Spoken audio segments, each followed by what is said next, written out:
अतिशय खोटा आभास या ठिकाणी विरोधक निर्माण करत आहेत.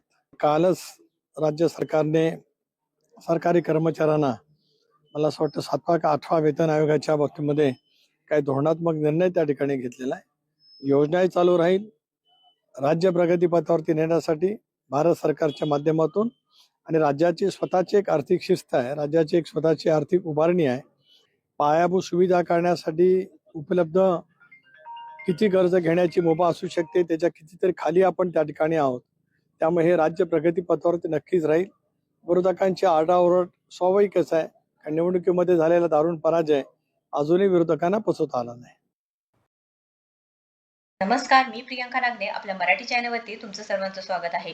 मुख्यमंत्री माझी लाडकी बहीण योजनेअंतर्गत ज्या लाभार्थी महिला आहेत त्यांना प्रतीक्षा आहे 1500 रुपयांची. म्हणजे फेब्रुवारी महिन्याचा हप्ता अजूनही जमा झाले नाहीत.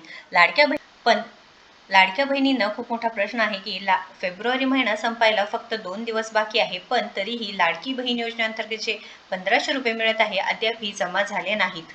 4 ते 5 दिवसांपासून लाडकी बहीण योजनेचा फेब्रुवारीचा हप्ता जमा होणार आहे किंवा जमा झाले आहेत अशा बातम्या समोर येत आहेत.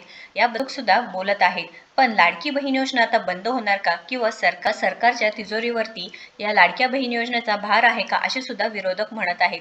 यावरती स्पष्टीकरण म्हणून खासदार सुनील तटकरे यांनी स्पष्टीकरण दिले आहे की लाडकी बहीण योजना बंद होणार नाही. सुनील तटकरेंचं विरोधकांना